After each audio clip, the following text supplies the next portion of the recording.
Bismillahirrahmanirrahim. Assalamualaikum warahmatullahi wabarakatuh. Kali ini saya akan bercerita soal sejarah singkat filsafat, ya.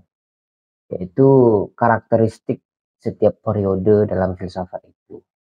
Kalau kita melihat di dalam berbagai buku, misalnya Bertrand Russell, misalnya sejarah filsafat Barat, selalu dimulai dengan filsafat Yunani.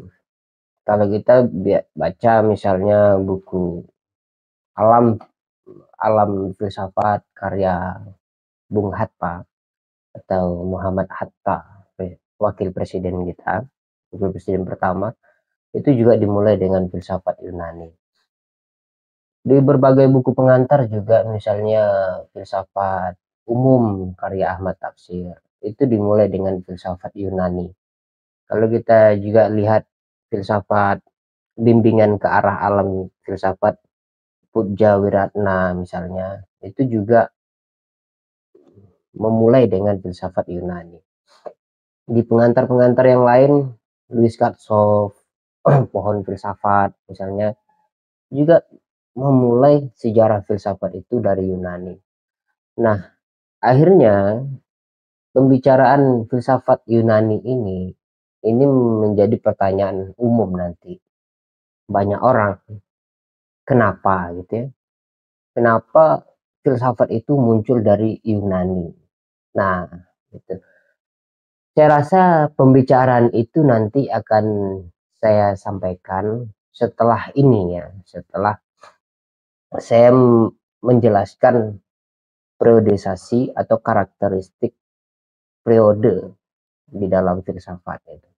Kenapa sih ada filsafat abad klasik, ada abad kuno, kemudian ada abad pertengahan, ada Renaissance, ada modern, begitu kan?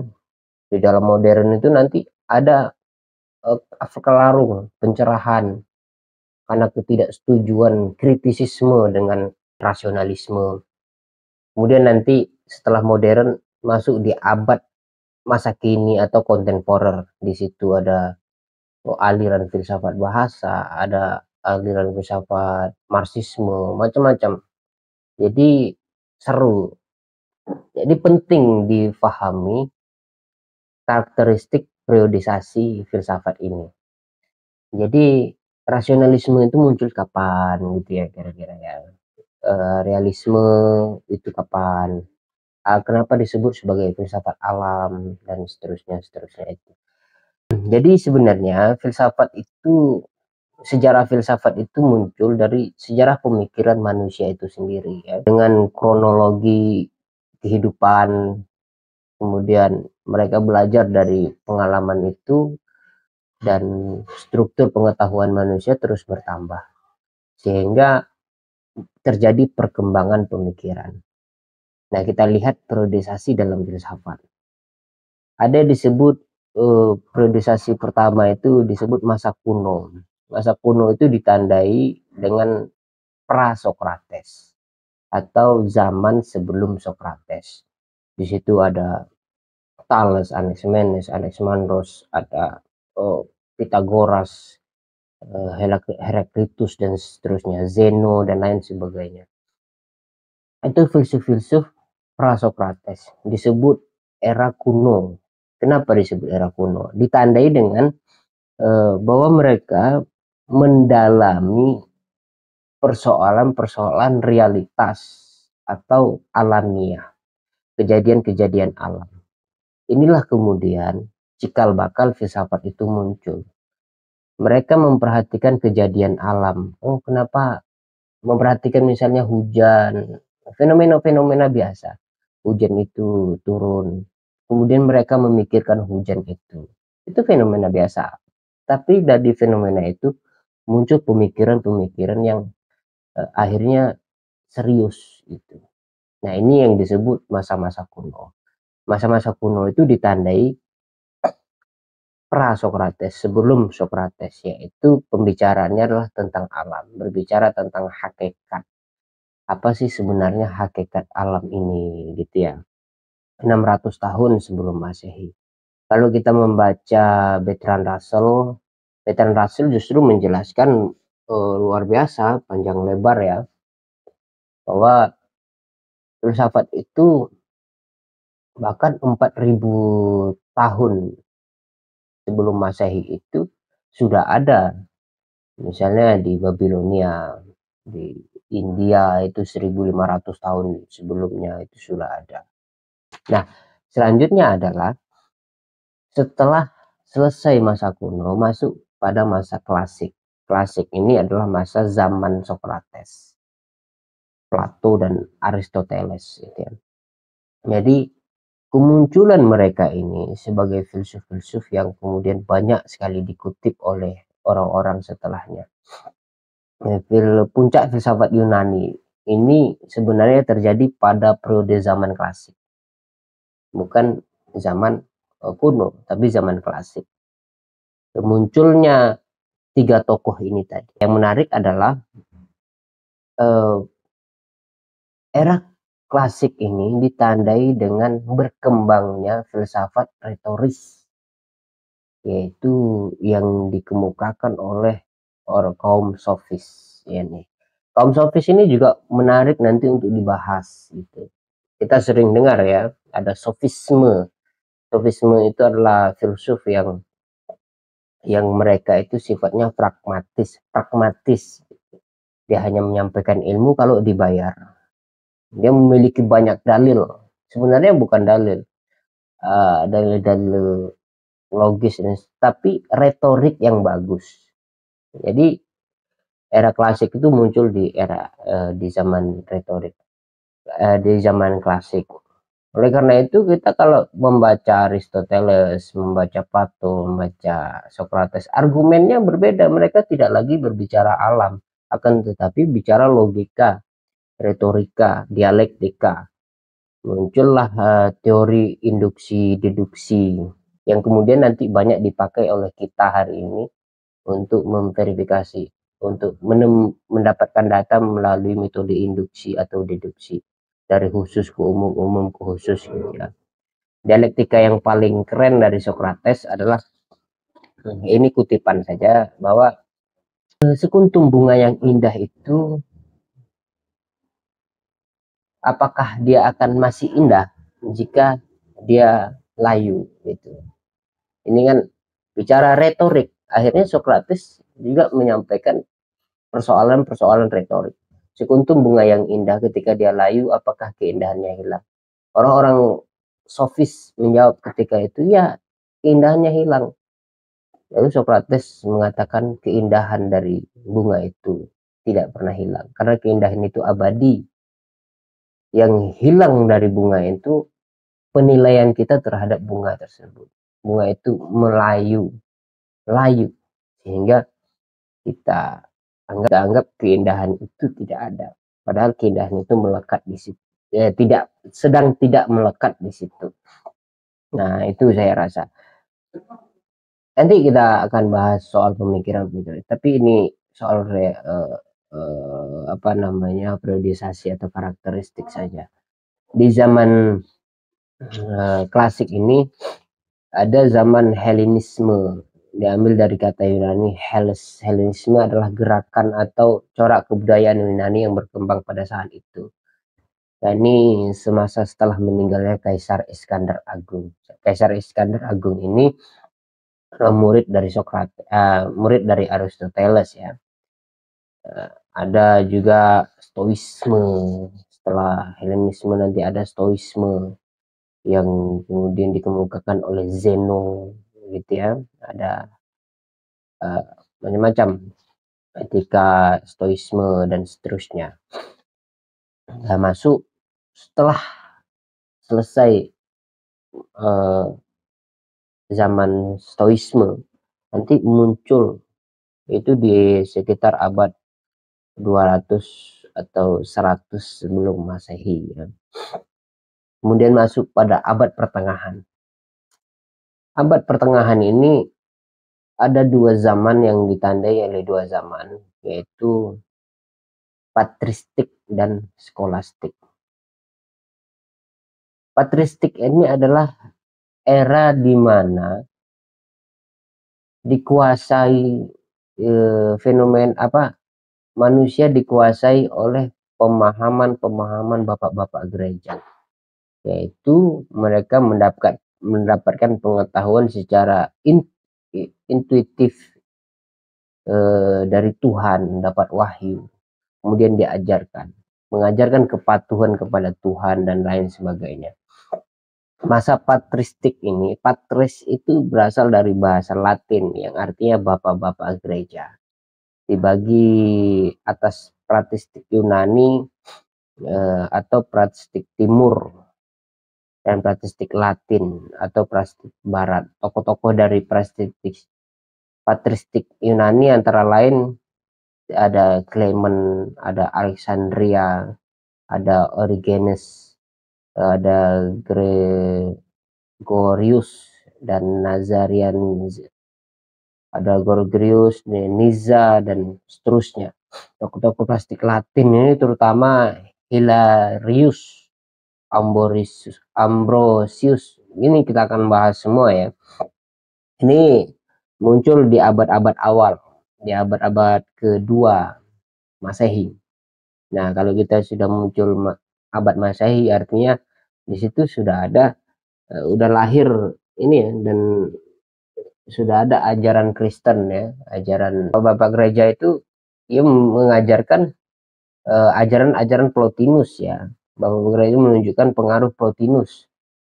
Plotinus ini seorang pendeta itu yang bicara tentang Trinitas, bicara tentang bagaimana kejadian alam ini berasal dari limpahan-limpahan Tuhan gitu dan seterusnya. Ada teori emanasi yang berkembang di era patristik bapak-bapak gereja. Kemudian sekitar 1000 tahun setelah itu muncul era skolastik. Masih di abad-abad pertengahan. Era skolastik ini berbeda dengan patristik. Patristik itu tadi dikendalikan oleh bapak-bapak gereja. Pengetahuan itu dikendalikan oleh bapak-bapak gereja. Semua dosa itu bisa dibayar dan seterusnya ya. Dan bapak-bapak gereja menyampaikan ilmu-ilmu filsafat yang kemudian dikatakan berasal dari Tuhan itu tadi gitu ya. Dan mereka menyampaikan sesuatu berdasarkan Alkitab, keyakinan itu. Nah, zaman skolastik sudah berbeda sama sekali. Zaman skolastik 1000 tahun setelah patristik itu berjalan gitu.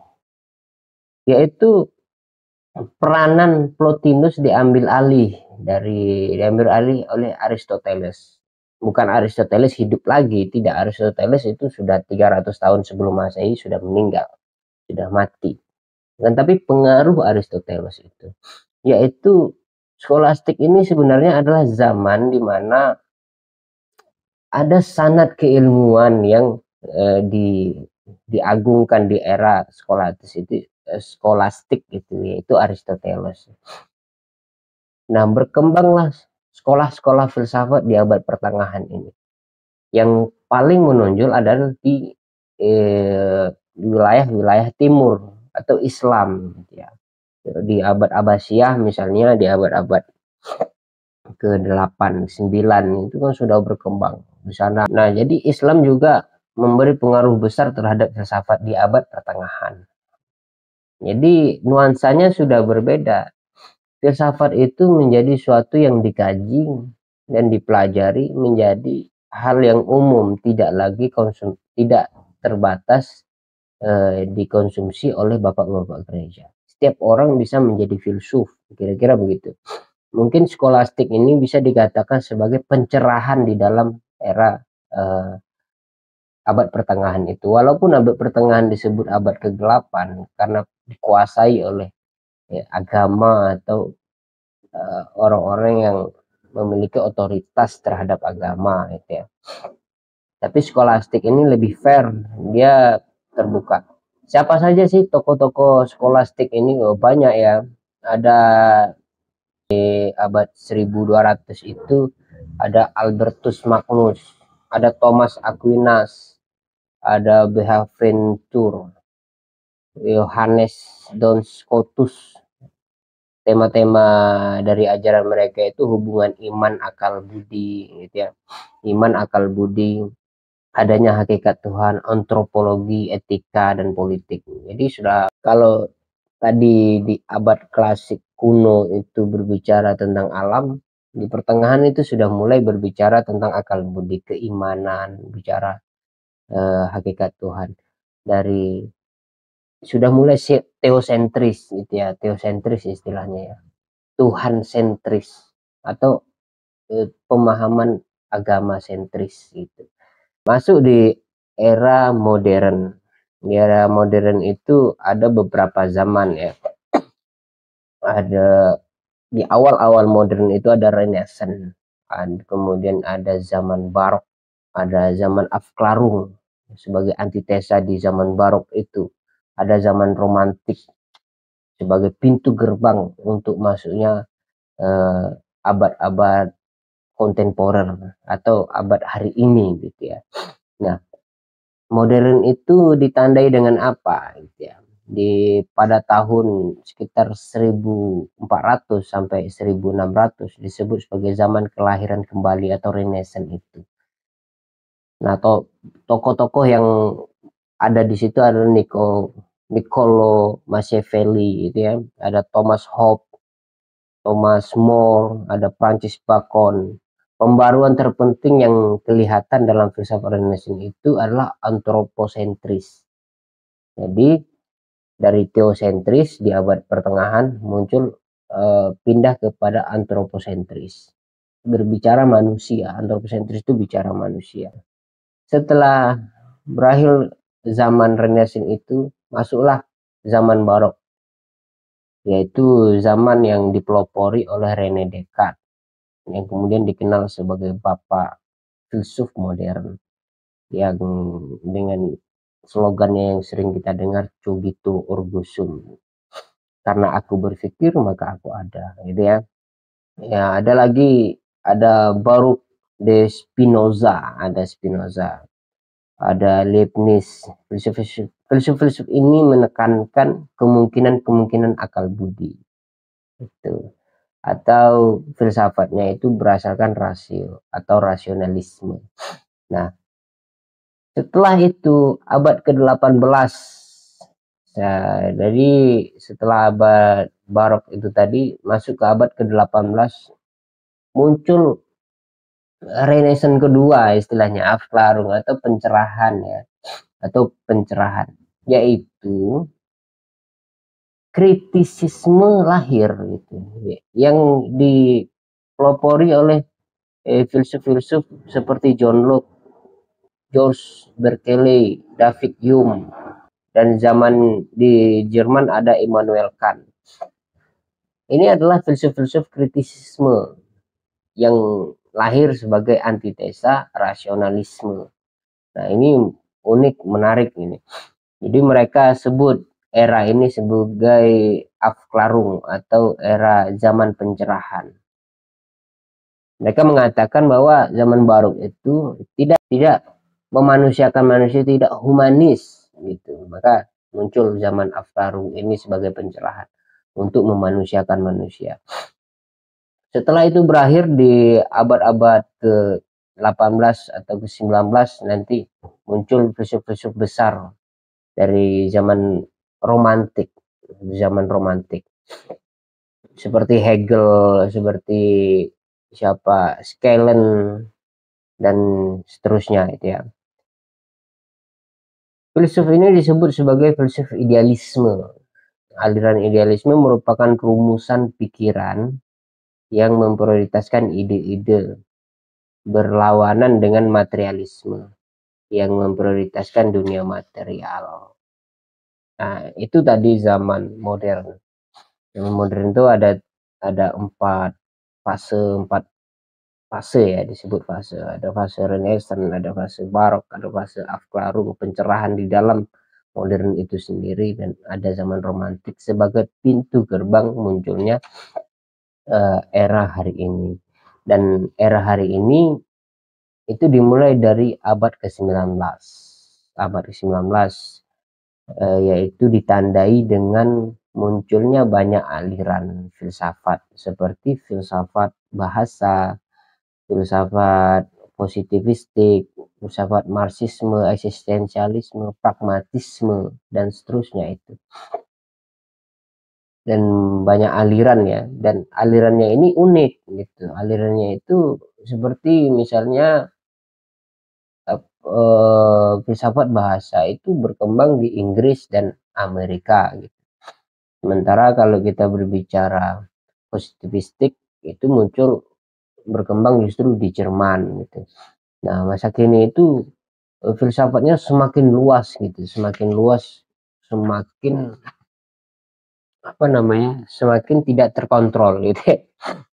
Nah, tapi peranannya itu ialah eh, melanjutkan dari pemikiran sebelumnya. Jadi saya kira itu ya secara umum bahwa zaman hari ini atau zaman kontemporer hari ini itu ditandai dengan munculnya banyak sekali aliran filsafat gitu. Tidak seperti era modern, meskipun muncul beberapa aliran tetapi masih berkelompok gitu, dan bisa jadi berbeda daerah, horizon, tapi masih memiliki pemikiran yang sama, ada sentrisnya gitu, yaitu antroposentris. Tapi di era modern, di era hari ini kontemporer itu random sekali, semua dibahas gitu. Ada filsafat bahasa itu masuk linguistik, nanti masuk hermeneutik, berbagai-bagai macam. Siapa tokoh-tokohnya? Kalau kita bicara filsafat bahasa, ada ada Moore, ada Bertrand Russell gitu ya, ada Wittgenstein, kemudian siapa namanya, ada Austin dan lain sebagainya, filsafat bahasa itu, filsafat atau analitik filosofi gitu. Saya rasa itu yang bisa saya sampaikan, mudah-mudahan ya, bisa dipahami lah ya. Mohon maaf jika ini. Nanti kita lanjut lagi kenapa filsafat itu muncul di Yunani, sebagaimana pembukaan saya tadi. Terima kasih.